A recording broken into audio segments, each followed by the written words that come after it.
Hey guys, and welcome back to Coops Gaming.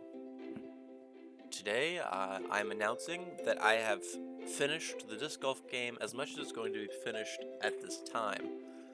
I have finished an entire park, so you have 18 holes to play on.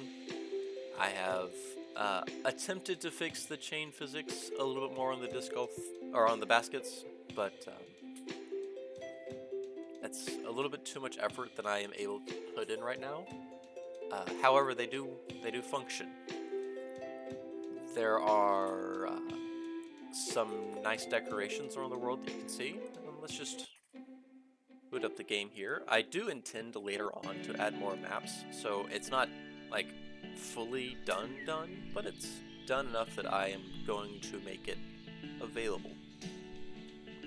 I will not be putting it in any of the usual places like itch.io or Steam, because I determined that based on historical evidences from other disc golf games that have been released, that perhaps I would not make the money back that I would spend to get it hosted. It's also too large to fit on itch.io without contacting their support, so maybe I'll work on that another time. But all the functionality that was there previously is still there. You can still rotate the discs. You can still throw the discs in odd ways. I have adjusted the power to fit with the new physics a little bit better so that the discs just don't fly forever. There are still 9 disc options that you can still see in the top right corner what their values are.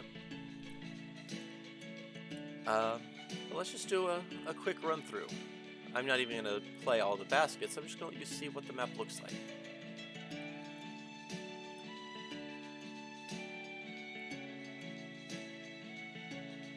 I'm not going to show you the entire map, because I'd like you to explore that for yourself, enjoy the game. But no, I think it looks alright for being a one-person project where the majority of the focus and time was spent trying to make the physics look and behave correctly.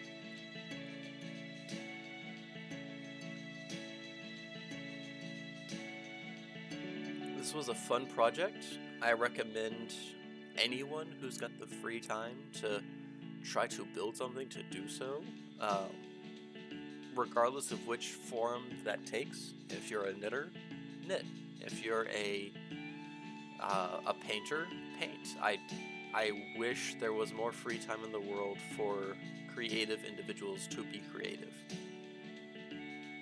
So take the opportunities where you get them to make something that you love, do something that you love, and don't let the fact that it may not be financially beneficial stop you.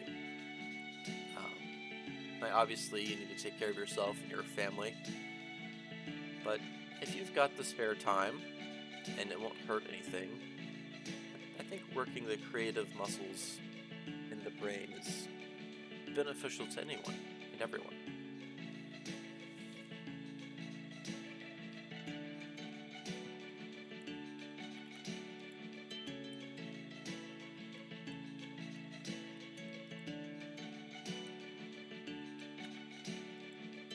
Doing a couple of test throws here, just because I can.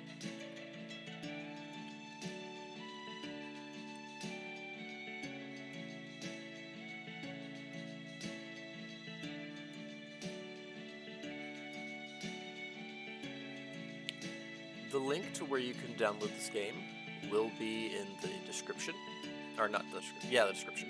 I'm definitely going to have a Windows version, and I may provide a Linux version. I have not been able to get someone to confirm how to get the Mac version working. I know that there's some permission edits that need to get done for it to work on Mac, but I don't have a Mac to do that with. Maybe at some point I'll be able to install a virtual machine and install Mac on that and be able to figure it out from there.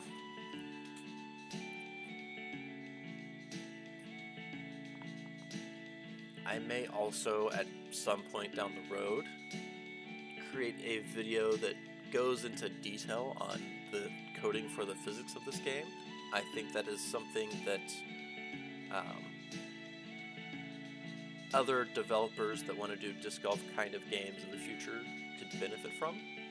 Um, and also may just inspire some people to look into physics a little bit more. Maybe I'll inspire the next major physicist with this because they want to be a cross between a scientist and a game developer. I don't know. At this point, I'm kind of just rambling. I don't have much to talk about. I'm just very pleased. It's a good game. It was a good project.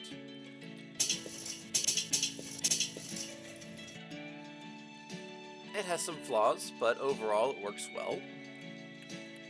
There are still some throws that can happen where the disc ends up going through the ground. I don't know if I can force one to happen.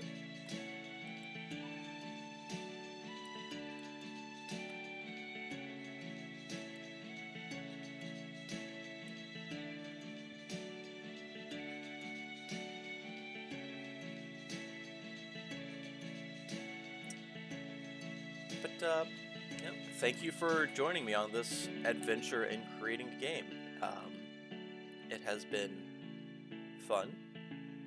I'm glad that some people followed and subscribed to my channel to watch the progress of this. I'm sorry I didn't actually do releases every Friday like I intended. But life gets in the way sometimes. I am already working on a new game because I never wanted this to end. So let me pull up what that new game looks like for a moment.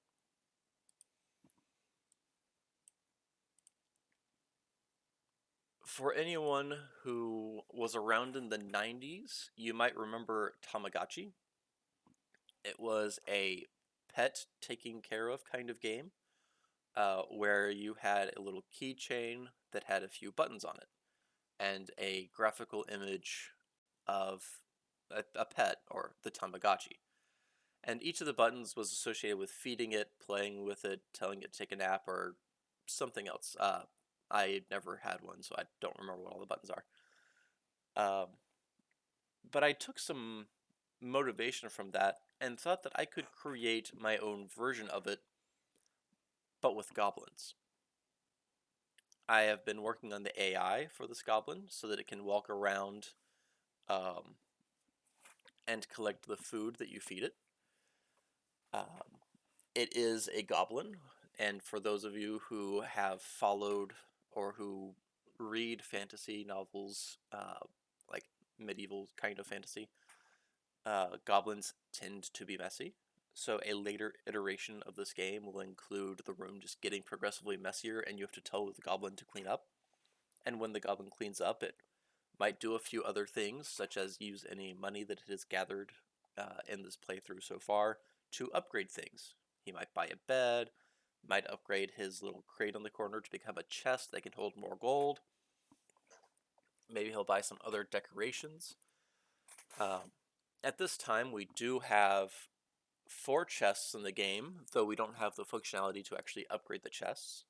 We have a table for the goblin to enjoy as a piece of furniture. We only have one sprite for the goblin, so there is no animation of it walking around or eating or anything. We have an imperfect AI that likes to start standing on its head, as you can see here. It does have a capacity to wander, so it can freely roam this little map. I actually haven't tested if it walks off the map at all. You have this button up here where you can feed the goblin, and when you do that, it chases the food. The food always spawns in the same spot for the moment. I will change that so it spawns a little bit more freeform. But the goblin will always run to food as a priority. It's still a very early game. I intend for this one to have stats for the goblin, so intelligence, speed, strength, that sort of thing.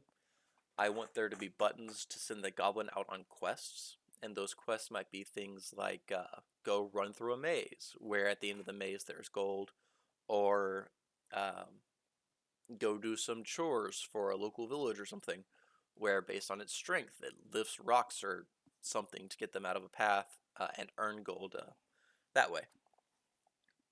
I think it'll be a cute little game.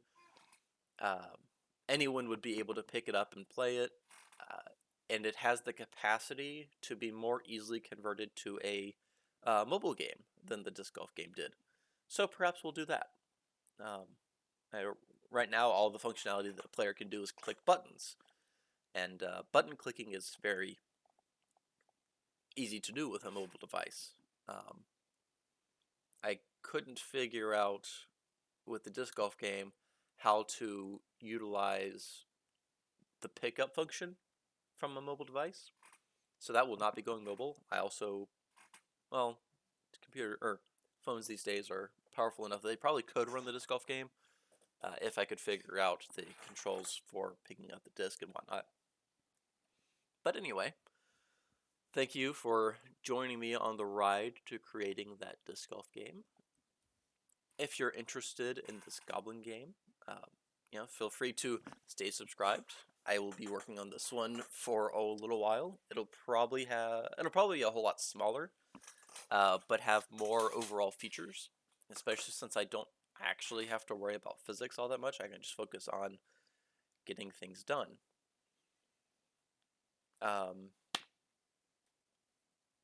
Thanks again, and please do play the game. Go download it, play it. It was made to be enjoyed, so please do so. If you decide that you want to um, support the game in any way, reach out to me. We'll figure out if there's like coffee you can buy or something as a thank you for creating this. I don't know. I don't care. I didn't make it for the money. The money idea was just a nice bonus if it went well. I'm just glad to have made something. So thank you. Thank you for taking this ride, and I'll see you in the next video.